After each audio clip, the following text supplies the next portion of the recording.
Avodat Hashem, Parashat Chukat.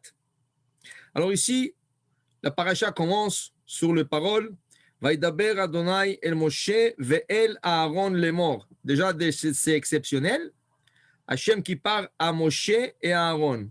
Comme on a dit une fois, dans la Torah, de cette exception de parler à Moshe et à Aaron à la fois, il y a 13. Ok? Il y a quelques fois aussi qu'Hachem a parlé à Aaron seul, mais la plupart du temps, c'est Vaidaber Hashem Moshe les morts, et ici il parle aussi à Aaron. Donc, obligatoirement, cette loi concerne directement Aaron à Cohen. Zot Chukat à Torah, voici la loi de la Torah. Asher tziva Hashem les morts, que Hashem a ordonné dire Daber bnei Israël v'ikru elecha para aduma temima, qu'ils prennent pour toi une vache rousse complète, Asher en bamoum, qui n'a pas de défaut physique, Asher lo ala alea ol, qui n'a pas porté une charge sur elle. Tout ça, on va expliquer. Ok?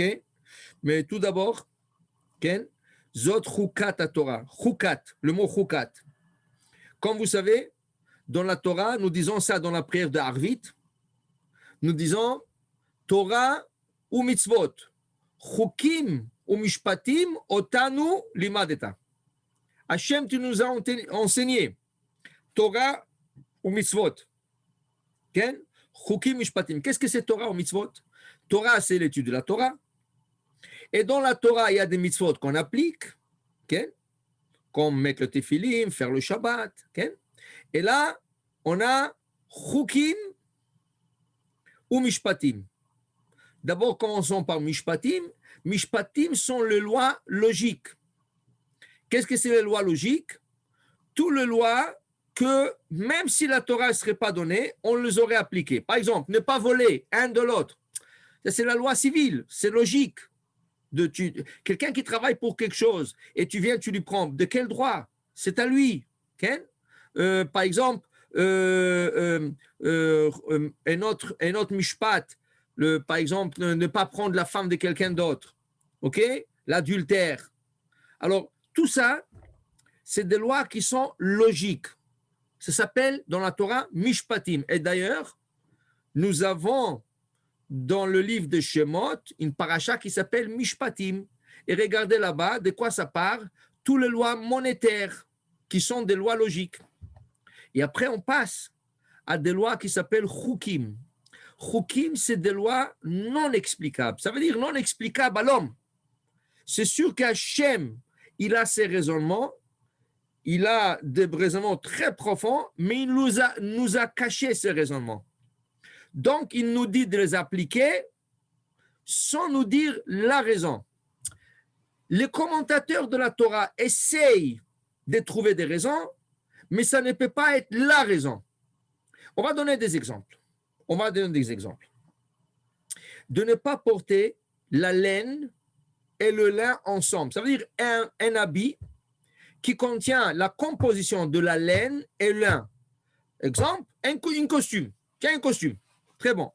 Tu regardes l'étiquette, c'est écrit 100% laine. OK. Ce n'est pas la fin. Ici, dans le col, okay, sur le col, en arrière du col, il y a un morceau. Dans la majorité de costumes, ce morceau est en feutre. Le feutre, c'est un matériau qui est cachère. Il peut se composer, il peut se marier avec la laine. Mais dans des costumes à haute qualité, ils mettent ce morceau ici, derrière le col, en lin. Donc, le costume est 100% laine et le morceau ici est lin. Et ils sont cousus ensemble.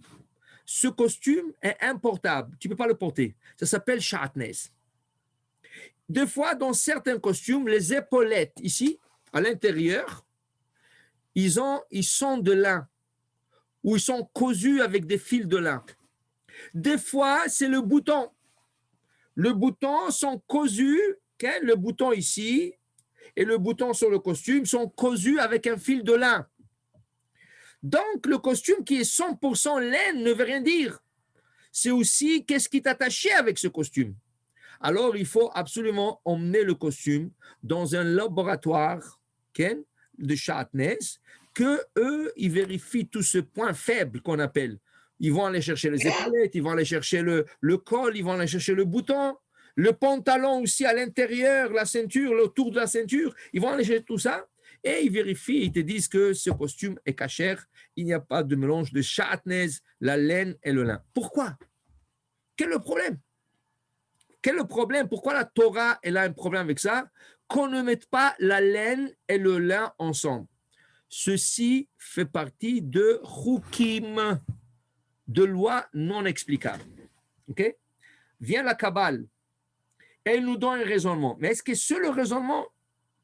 Non. C'est une explication, mais ce n'est pas encore le raisonnement parfait. Quelle explication? Dit le Kabbale, nous avons une histoire de deux frères. Un s'appelle Caïn, l'autre s'appelle Hebel. Ils sont dans le champ. Vayomer Caïn el Hebel, et Caïn parle à Hebel, et du coup, Caïn se lève et il tue son frère Hebel. Qu'est-ce qui est arrivé juste? Qu'est-ce qui est arrivé?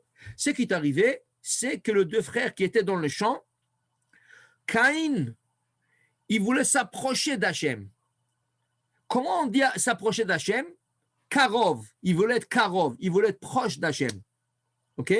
Alors, pour être Karov, il a emmené un korban. Korban, dit le Ramban, ça vient du mot Karov, ça veut dire du mot proche. Alors, il s'est approché d'Hachem avec un korban. Quel était le sacrifice, le korban de Caïn?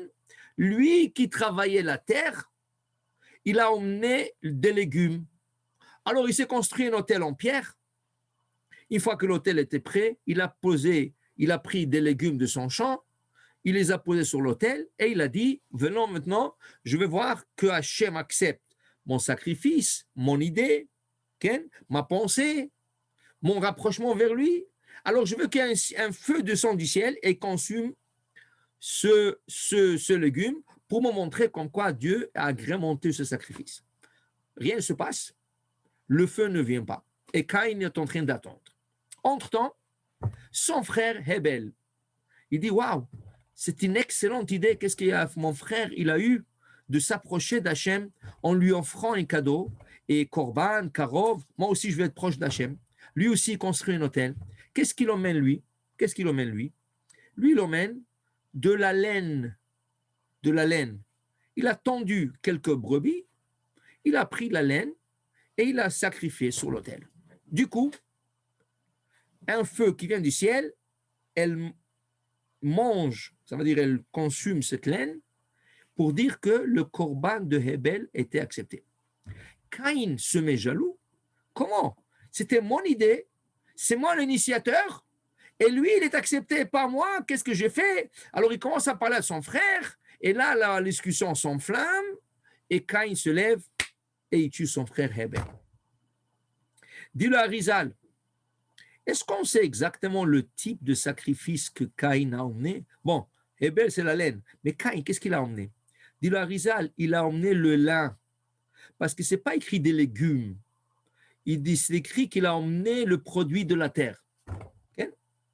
Péri à Adama, un produit de la terre. Quel était ce produit de la terre? Dit le Harizal. C'était le lin qui pousse par terre. C'est comme une épille. Okay? Il y a du lin. Et tu emmènes ces grains de lin et dedans, il y a comme des trucs que tu peux faire de fil. Alors, il a emmené tout ça, il a ramassé. Donc, il en sort que la guerre de ces deux frères était de quoi? C'était le lin avec la laine. Et ce laine, que la laine était acceptée, pas le lin, a causé que Caïn a tué son frère. Donc, Hachem dit, je ne veux plus ce mélange de laine et lin. Car le lin et la laine et le lin ont causé une guerre de frères, ont causé le premier mort au monde. Caïn, meurtrier, il tue son frère Hebel. Comme ça, le Harizal nous rapproche l'idée de laine et lin. OK? Si on veut aller plus loin, à cause de cette raison, il est écrit, celui qui porte un costume, un habit, un pantalon, de chaussettes, de n'importe quoi qui est fait de la composition de la laine et le lin, ça peut être un fil ensemble, cousu, n'importe quoi, sa prière n'est pas acceptée au ciel pendant 40 jours. Alors il fait la Hamida, et pendant 40 jours, la prière est bloquée sous le ciel, et le Malachim ne laisse pas sa prière aller au ciel devant le trône céleste, devant Hachem pour être écoutée. Il y a une grande sadique qui s'appelait Rabbi Akiva Eiger. Okay? Ce grand sadique, un jour, il essaie de mettre une paire de chaussettes, et chaque fois qu'il essaie de mettre la chaussette, il a mal à l'orteil. Il essaie de la mettre, il a mal à l'orteil. Il l'enlève. Il essaie de la mettre, il a mal à l'orteil. Personne n'a compris. Qu'est-ce qui se passe? Ils ont pris cette chaussette. Qu'est-ce qu'ils ont trouvé? Le bout de la chaussette a été cousu avec un fil de lin pour renforcer le bout de la chaussette. Ici, il y avait une compagnie à l'époque. Ça s'appelait Gold Toe. Ça veut dire comment on appelle ça, l'orteil en or. L'orteil d'or. L'orteil d'or, si on veut traduire littéralement, orteil d'or. Et eux, on voyait que le bout de la chaussette, il y avait un fil jaune. Et ce fil jaune, c'était comme renforcer la chaussette, parce qu'on voit des fois dans des photos, des choses comme ça, comme quoi la chaussette est trouée par l'orteil. Okay? Alors, eux, ils appelaient leur compagnie Gold Toe, l'orteil en or, okay? Et c'était connu que le fil qu'ils ont cousu avec, le fil jaune qu'ils ont cousu avec, c'était un fil en lin. La chaussette était en laine et le fil était en lin. Et c'était complètement interdit. Alors, pour vous dire, ça c'est pour nous rapprocher un peu à l'idée de cette mitzvah. Mais est-ce que ça veut dire que ça, c'est la vraie raison pourquoi nous ne pouvons pas porter la laine et le lin ensemble qui s'appelle shatnez? Ce n'est pas encore la vraie raison. Nous ne pouvons pas mélanger le lait avec de la viande. On ne peut pas mélanger ensemble, ni cuire, ni manger. Alors, la science aujourd'hui, elle vient, elle nous dit quelque chose d'extraordinaire. Elle dit que les Juifs, ils savent de quoi ils parlent. Pourquoi? Dit la science qu'il y a des enzymes dans le corps qui font décomposer le manger que nous mangeons. Quand nous mangeons, il y a des enzymes qui viennent, qui décomposent le manger pour que ça soit digéré facilement dans le système digestif. Il y a des enzymes pour la viande, il y a des enzymes pour le lait. Disent les scientistes, quand quelqu'un mange le lait et la viande ensemble, mélangés, que ça soit cuit ensemble ou ils le mangent ensemble, qu'est-ce qui arrive? C'est qui arrive, les deux enzymes se mélangent et ni un et ni l'autre fait son travail comme il faut. Donc, le manger est mal digéré par la personne et qu'est-ce qui arrive? Cette personne reçoit des ulcères dans l'estomac. Dit la science, les Juifs qui ont comme loi de ne pas mélanger le lait et la viande ensemble, ils ont une chokhma, une sagesse extraordinaire, car scientifiquement, c'est prouvé aujourd'hui que le lait et la viande ne peuvent pas se composer ensemble. Est-ce qu'on peut dire que ça, c'est la raison? Okay? Alors, dans ce cas, pourquoi on ne peut pas le manger un après l'autre? Alors, peut-être tu vas me dire qu'il faut un peu de laps de temps, que ça se digère. On peut trouver, mais est-ce que c'est la raison pourquoi la Torah nous a interdit le mélange de le lait et la viande? On ne peut pas dire que c'est la raison. C'est un chok. C'est une loi non explicable. On ne peut pas expliquer cela. Donc, on ne peut pas dire ça, c'est la raison. Même si cette raison nous paraît logique. Et nous paraît logique, Ken, comme ils disent, le scientiste, toujours le scientiste, que la Brit Mila au 8e jour, c'est extraordinaire, parce que il y a une vitamine K dans le corps qui se met à 120% de sa force le 8e jour d'un bébé. De naissance. Alors, ils disent que si la Torah a donné la Brit Mila au 8e jour, parce que la coagulation, ou le soulagement de la coupure s'est fait plus vite à cause que c'est le 8e jour. Est-ce qu'on peut dire, oui, la science le dit? C'est vrai, c'est prouvé. C'est prouvé. Mais est-ce que c'est ça la raison pourquoi Hachem nous donne la circoncision au 8e jour? On ne peut pas le dire. Donc, c'est quoi? C'est des chukim. Les chukim sont des choses inexplicables, dont on répète. Qu'est-ce qu'on dit à vite? Torah ou mitzvot? Chokim ou Mishpatim. Tu nous as donné Hachem, la Torah et le mitzvot qu'il y a dedans. Tfilim, Shabbat. Okay? Donc, ça c'est une partie de la Torah. Après, tu nous as donné Chokim de mitzvot qui sont non explicables. Ne pas porter la laine et le lait ensemble, ne pas manger le lait et la viande. Okay? Et ensuite, nous avons mitzvot et mishpatim, qui sont les lois logiques. Ici, dans la Torah, cette paracha de cette semaine, nous ouvre sur un chok. Ça veut dire une mitzvah qui est non explicable. Mais la Torah, la Gemara nous dit que le seul au monde qui connaissait ces secrets, c'est Moshe Rabbeinu. Hachem lui dit, pour tout le monde, ce serait un chok. Pour toi, je te donne la raison. Donc, ça veut dire qu'il y a une explication que Hachem a caché à tout le monde, sauf une personne, Moshe Rabbeinu. Même le roi Salomon, avec toute sa sagesse, il a dit qu'il a tout essayé, selon toutes les sagesses qui existent au monde, avec toute la Torah qu'il connaissait, et il a dit, Rechoka hi mimeni, cette mitzvah, sa compréhension est trop loin de moi. Si le roi Salomon, le Chacham Mikol Adam, dit c'est loin de moi, imaginez-vous des hommes simples, qu'est-ce qu'on va dire? Qu'est-ce qu'on peut dire? Donc c'est une mitzvah qu'on ne cherche pas à expliquer, car on ne trouvera jamais l'explication. Hachem l'a caché. Et le seul qui a eu l'explication, c'est Moshe Rabbeinu. Mais maintenant, dit Rashi, on va passer à Rashi.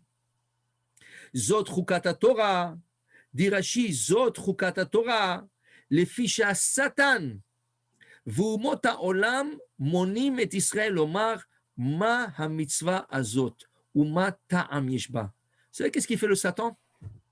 Le Satan, il vient poser la question à Israël. Mais dites-vous, quoi, vous faites une mitzvah sans comprendre? Et c'est quoi la mitzvah? On va voir. Prendre une vache tout à fait rousse, la brûler, prendre le cendre, le mélanger avec de l'eau, l'asperger. Dites-moi, vous ne pensez pas un peu qu'est-ce que vous êtes en train de faire? Vous n'avez jamais demandé à Moshe Rabbeinu, à Hachem, qu'est-ce que cette mitzvah représente? Le Satan, Umot ha'olam, les nations du monde aussi sont intriguées par cette mitzvah. Monin et Israël, ils poussent le peuple d'Israël à leur expliquer ma ha-mitzvah azot, quelle est cette mitzvah, ou ma ta'am, quelle est la raison, yeshba, quelle est la raison que vous l'appliquez? Qu'est-ce qu'il y a dans cette mitzvah si spéciale que vous tenez à cette mitzvah? Les fikar, c'est pour cela, katav bachuka, justement, parce que le Satan a posé la question et parce que les nations du monde ont posé cette question, la Torah a dit chok. Gezerah hi milefanai, c'est un décret devant moi, dit l'Éternel. En lecha reshut le'arer acharia. Tu n'as pas le droit d'en poser des questions et de venir à des conclusions. C'est un chok. Même pour toi, le juif, c'est un chok. Donc, si un goy vient et il commence à te poser des questions, dis-lui, je m'excuse. Je ne sais pas. Moi, on m'a dit de faire ça. Moi, de suivre ça. Moi, je le suis. Moi, je crois en Dieu. Moi, je crois à Moshe Emet, Vetorato Emet. Moshe est vrai, sa Torah est vraie. Moi, je suis. Ne me pose pas trop de questions. Va demander à quelqu'un d'autre. Et c'est ça le problème que certaines personnes ont. Des fois, ils sont dans un bureau, je ne sais pas, docteur. Des fois, ils sont dans un garage de voiture. Des fois, ils sont dans un centre commercial. Et il vient un goy et il commence à discuter avec eux la Torah. Okay? Dites-moi, vous savez, ça m'intéresse la religion juive. Je veux savoir pourquoi ça. La Gemara dit, le olam yelamed adam et le shono lomar eni yodeya. À tout jamais, apprends-toi une phrase. Je ne sais pas. C'est pas honteux de dire je ne sais pas.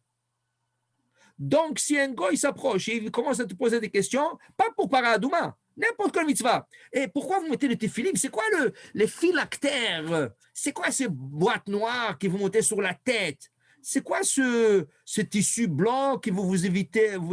Et c'est quoi ce Shabbat là? Qu'est-ce que vous faites Shabbat?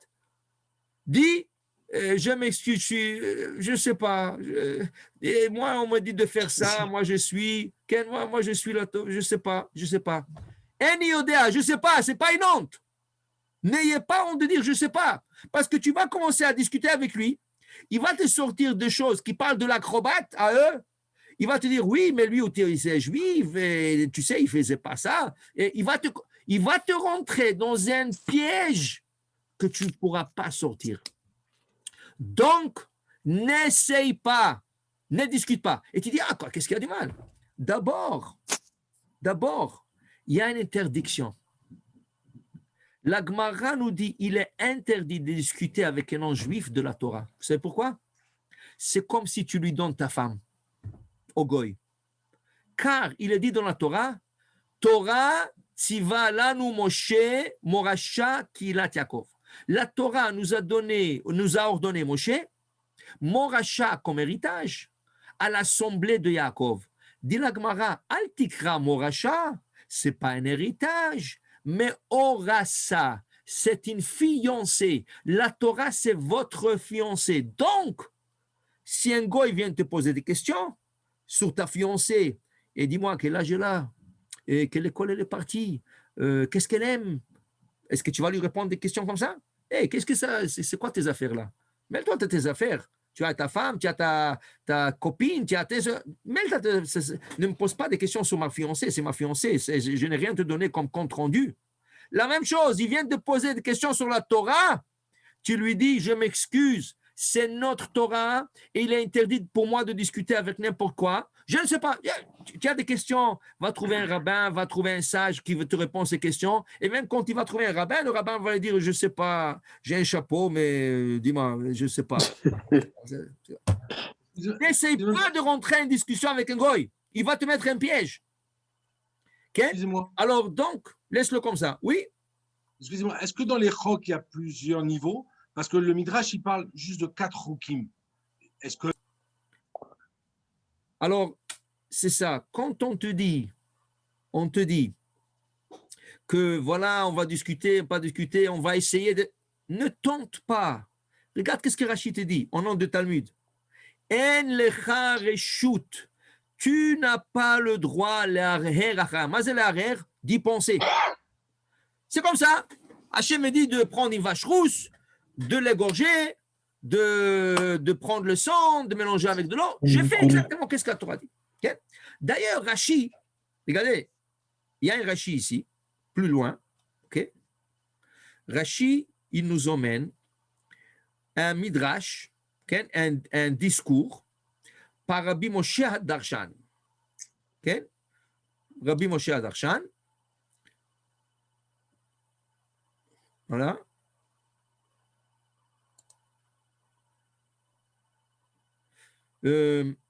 C'est un Rashi beaucoup plus loin dans la paracha. Et Rashi dit, selon Rabbi, parce que Rashi reprend, c'est un Rashi qui se trouve un peu plus loin au début de la paracha. Il emmène Rabbi Moshe Darshan qui dit, comme ça, il dit, je n'arrive pas à trouver ici sur ici. Une seconde, je vais prendre le chumash régulier. Le chumash régulier ici. Voilà. Alors Rashi l'emmène Rabbi Moshe Darshan qui fait tout un discours sur la vache rousse. Okay, sur la vache rousse. Une seconde, ici.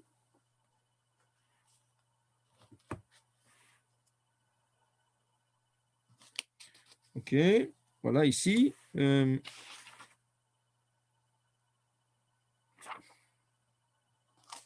OK. Alors ici, Rashi ramène comme ça, Rashi dit, quelle est la raison que Hachem nous donne okay, la mitzvah de la vache rousse? C'est quoi le sens de cette mitzvah? Okay? Dit Rashi, la vache rousse, okay, c'est une maman. Okay? C'est une maman. Et cette maman, elle vient pour nettoyer la saleté de son fils. Quel est le bébé de la vache? C'est le veau. Cette vache est rousse. Le veau était en or, qui est roux. rousse, roux. Okay? Donc, dit Rabbi Moshe Darshan, la Torah voulait expier la faute du veau d'or. Et elle dit, prenez-vous une vache rousse, oui, prenez-vous une vache rousse, et cette vache, elle va expier les fautes du veau d'or. Okay? Alors, c'est ici, après le verset 22, ici, ça ne va pas rapporter. Ça, des fois, ici, on ne met pas tout le Rashi pour une raison ou pour une autre. Ok, c'est bon, pas grave. Alors, regardez.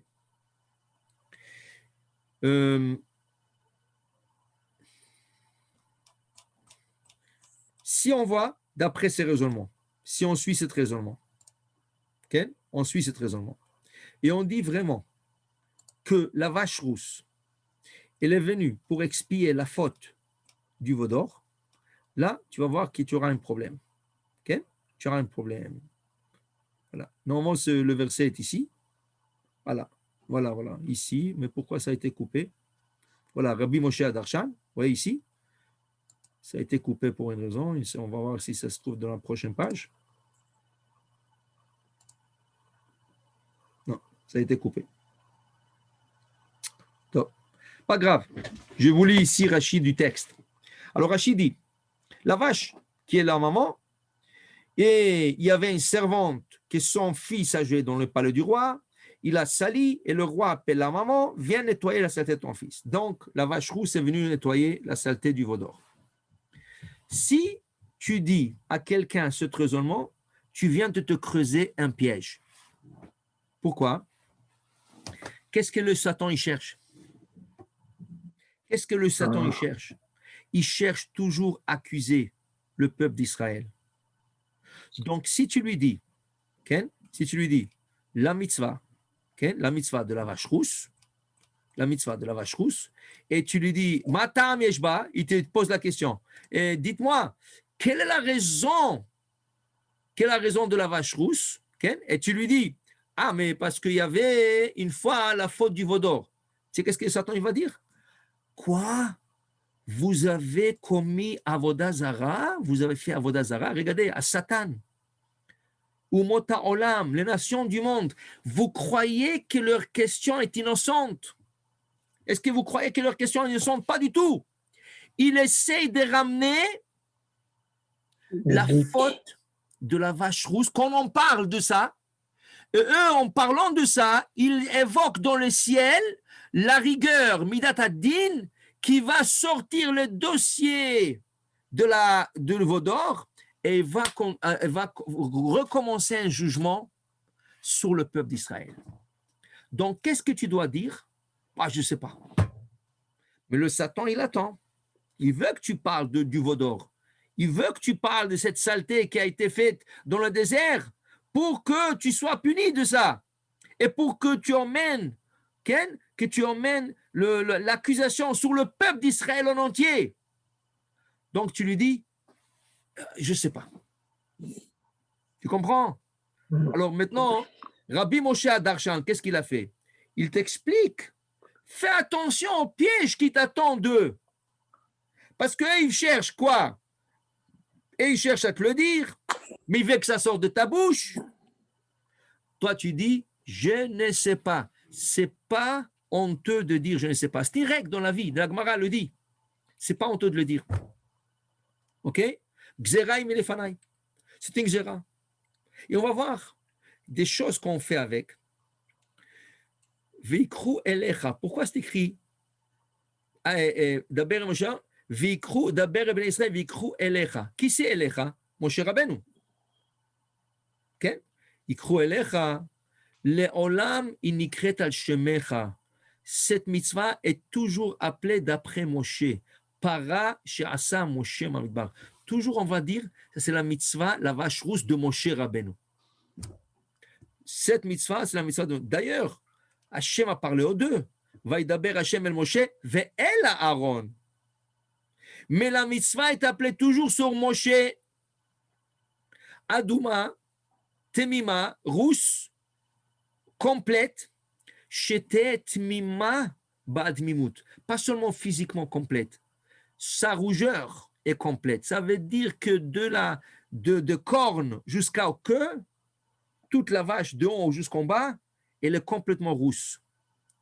Il n'y a pas poil ni noir ni blanc.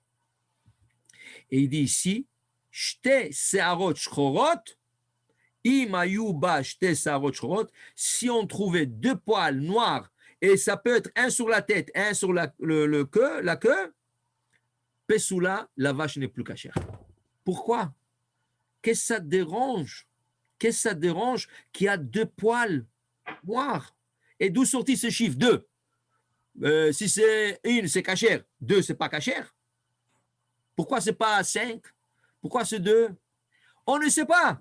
Chok. Ça n'a pas d'explication. Ne cherche pas. Okay? Ok, tu vas me dire que la vache rousse, elle représente la rougeur de l'or qui vient expier la faute du veau d'or. Mais pourquoi deux poils noirs la rend invalide?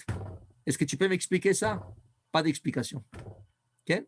Est-ce que tu peux m'expliquer pourquoi c'est lui qui va s'en occuper de ça? Qui sait qu'est-ce que la Torah dit? Okay? La Torah dit, Untatem ota, vous donnerez cette vache à s'occuper à qui? El Hazar à Cohen.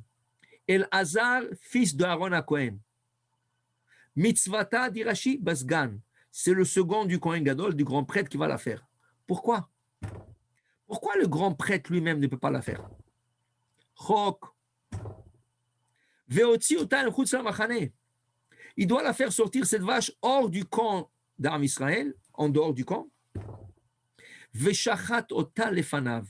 Et elle sera abattue devant lui, devant le second du Cohen. Elle met chutz la machane, en dehors du camp. Chutz le shalosh machanot, en dehors des 3 camps. Il y avait 3 camps. Il y avait le camp de la Shekhinah, où il y avait l'Arche sainte. Il y avait le camp de Lévi qui était autour de la Shekhinah. Il y avait le camp d'Israël qui était autour de Lévi. Donc, tu le sors en dehors du camp d'Israël. Veshachat ota, qui c'est? Dit la Gemara dans Yuma, page 42a. Zar shochet, un étranger, pas Elazar. Il surveille Elazar. Zar shochet, vel Hazar roé. Elazar surveille, mais un autre, il égorge. Velakach Elazar à Cohen. Elazar à Cohen prend. Midama be'etzbao, avec son index du sang, il prend. Ve'iza el nochach pene oel moed midama asher apem. Maintenant, lui, il se trouve loin. Lui, il se trouve très loin. Mais il se met face en direction du Mishkan. Ou quand il y avait le temple, il se mettait en face du temple. Et où la porte principale du temple, que vous savez que toutes les portes en Beth Amikdash étaient parallèles. Ça veut dire que dès que tu rentres au Beth Amikdash, il y a une porte. Tu franchis cette porte, tu te trouves dans la Hazara de femmes, qu'on appelle. Dans la Hazara. Okay? Après la Hazara, tu montes 15 escaliers, il y a 2 grandes portes, on appelle les portes de Nicanor. Ils sont en face de la porte principale. Okay? Tu franchis ces portes, tu te trouves devant l'autel, et juste derrière l'autel, il y a le Echal, le grand bâtisse, et là-bas, il y a une porte. Cette 3e porte est en face de porte de Nicanor, en face de la porte principale. Et ensuite, il y a le rideau qui sépare entre le Kodesh et le Kodesh HaKodashim, et derrière ce rideau, il y a l'Arche sainte. Tout ça se trouve un en face de l'autre, et la vache rousse qui est égorgée loin de Beth Amikdash, en dehors du camp complètement, en dehors de Jérusalem, le Kohen, il fait face au Beth Amikdash, ou il fait face au Mishkan dans le désert, et il essaye de voir le Kodesh HaKodashim. Là, il prend son index, il trempe dans le sang de la vache rousse et il fait signe d'asperger en face de Kodesh et Kodashim 7 fois. 1, 2, 3, 4, 5, 6, mais chaque fois, il trempe le doigt. 1, 2, 3, 4, 5, 6, 7. OK? Maintenant, El nochach peneol moed omed b'mizracho Yerushalayim. Donc ça doit être fait à l'est de Jérusalem. Ou mitkaven veroe pitro shel echal, mais il est obligé de voir la rentrée du echal. Bishat Azaat Adam, quand il asperge le sang, il doit voir le porte du Echal pour qu'il soit face du rideau qui est Kodesh HaKodashim juste derrière.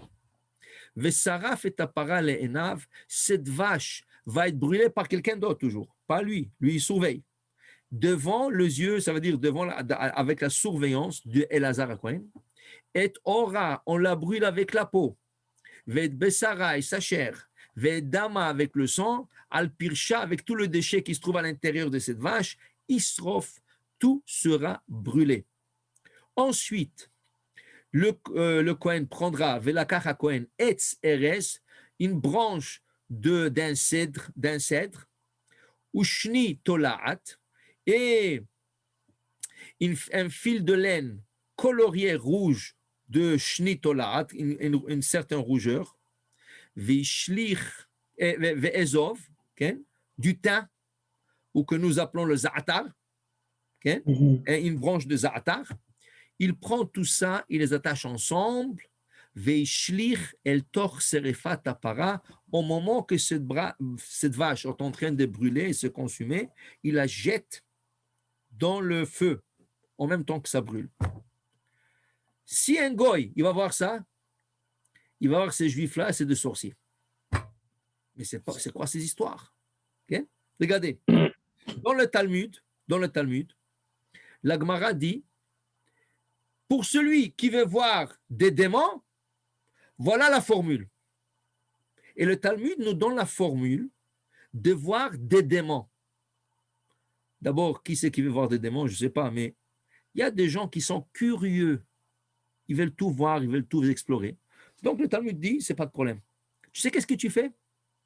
Tu prends un chat noir, fils d'une chatte noire. Ça veut dire que le maman était noire et le bébé est noir. Tu prends ce chat, tu le brûles.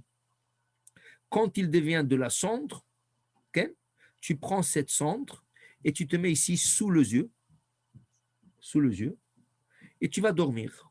Au milieu de la nuit, tu vas entendre des bruits, et quand tu te réveilles et tu ouvres les yeux, cette cendre qui est sous tes yeux te permettra de voir les pieds de ces démons qui viennent dans la chambre. Mais le Talmud te dit, si tu fais ça, gare à toi, tu te risques de devenir fou parce que tu peux perdre ta raison en voyant qu'est-ce que c'est un démon. Et tu n'as même pas vu le démon, tu n'as vu rien que ses pieds.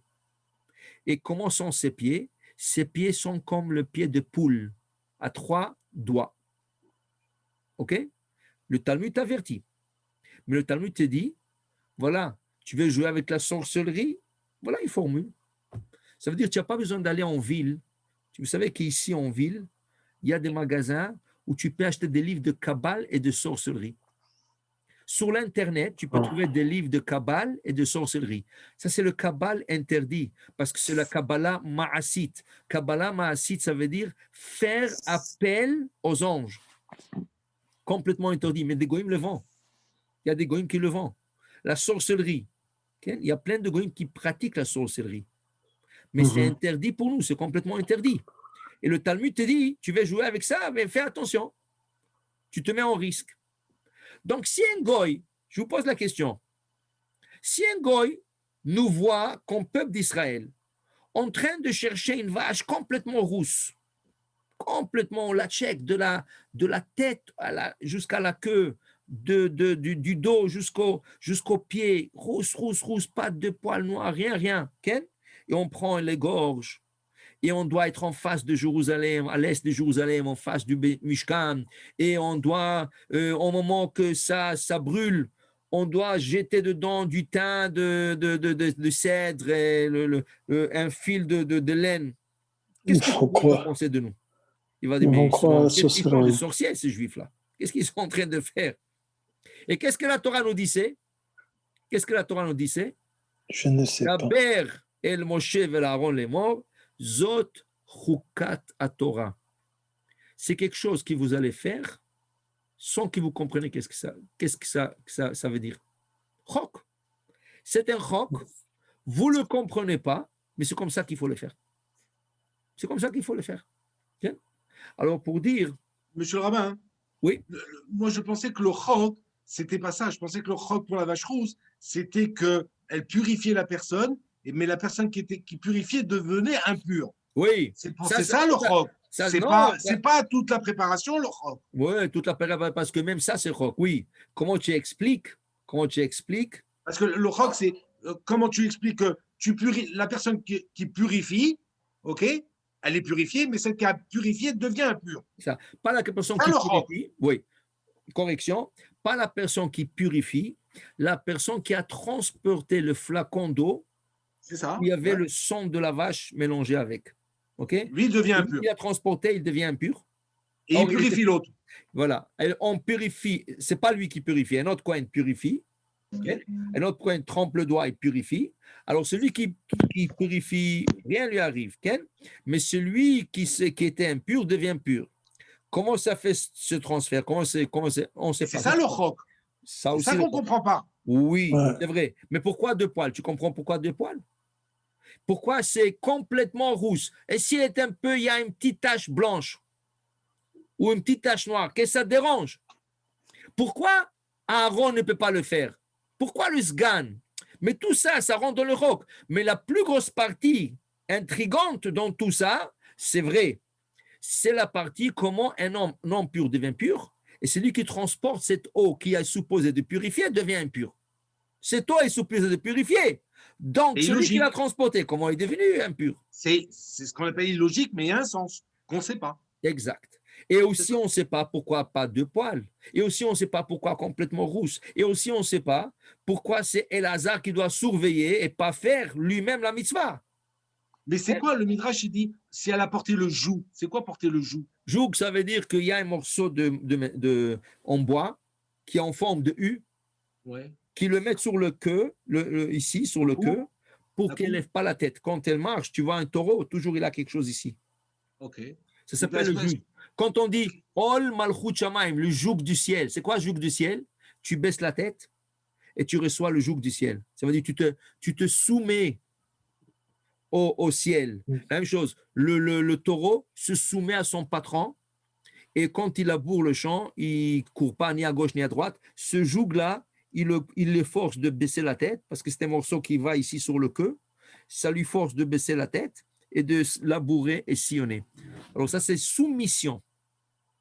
Donc ici, quand on parle de si joug, la vache elle a fait ça, elle est plus cachée. c'est ça. Parce Maintenant, si et pas seulement qu'il y a ça, deux poils pas ici qui seulement ça, s'enlèvent quand tu portes le joug. c'est ça. Et pas seulement ça. La Gemara nous enseigne que si un oiseau, n'importe quelle charge, tu prends un Kleenex, un petit papier, et tu la mets là-dessus, c'est un joug. C'est une charge, si tu veux. C'est une charge. Elle ne peut pas porter une charge sur elle.